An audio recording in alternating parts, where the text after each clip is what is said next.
Uyu mudugudu wa Gashinya wubakiwe abatishoboye mu murenge wa Nduba w'akarere ka Gasabo mu mujyi wa Kigali ugizwe n'ingo zirenga 90. Abawutuye bavuga ko bawugezemo bizezwa serivisi z'ibanze zirimo n'umuriro w'amashanyarazi, ariko na nyuma y'imyaka 7 baracyategereje mu buzima bubagoye. Izi nzu murabibona ko ari inzu nziza pe z'icyitegererezo, ariko ikibabaje ni ukugira ngo tube tuzinjiramo tuzunguza igishirira. Ntiducana, biragira nimugoroba tugacana buje yaba itabonetse, ubwo ngubwo tukajya mu buriri tukaryama. N'ukugenda umuntu akoresha amasinyare, mbese n'ukugenda ukora ku bikuta. Turababaye ahangaha rwose, turagendana intimba yo kuba turi mu mazu ameze gutya, ariko tukaba tugendamo tuzunguza gutya igishirira mu gihe twabuze buje. Mu myaka yashize abahawe imirasire ngo ibibunganira, gusa hamwe n'ubuziranenge bwayo basobanura nk'ubwakemangagwa ntiyarambye, indi yibwa kwikubitiro. Twari turasira nabwo baratuduhaye iminsi 3 twari dupfuye. Rwemeza mirimo n'abezanye aratubwira ngo baduhaye ngo imirasire, ngo ubwo ngubwo ngo umuriro dutegereze, barangije ngo twatwika amazu ukagira ngo aho twabaga nta muriro wahabaga.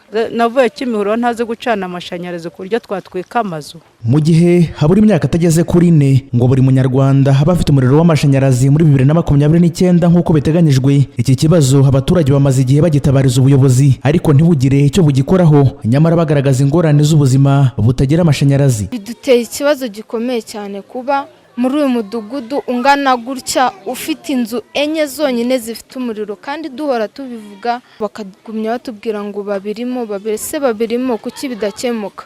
Nka telefone ni wayiha mugenzi wawe hano ngayicaginga ataguciye amafaranga, ntago bikunda. Hari n'igihe uyijyana ukanayibura, urumva biragoye. Telefone urajya gucaginga kuri abafite umuriro bakaguhindurira batiri, bataguhindurira batiri bakayica.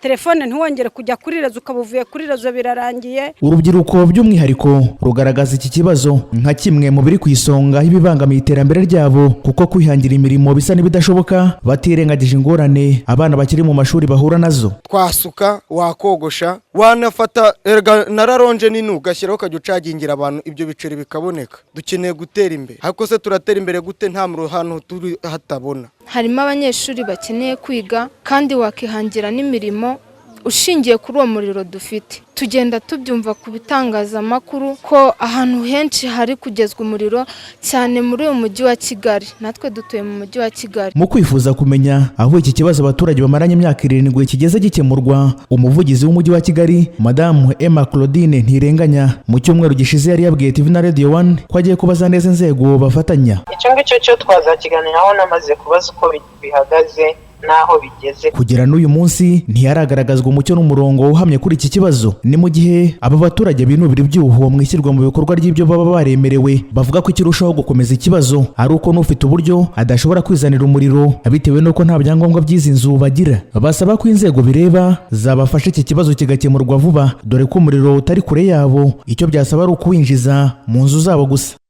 Jean Claude Nirere, TV1.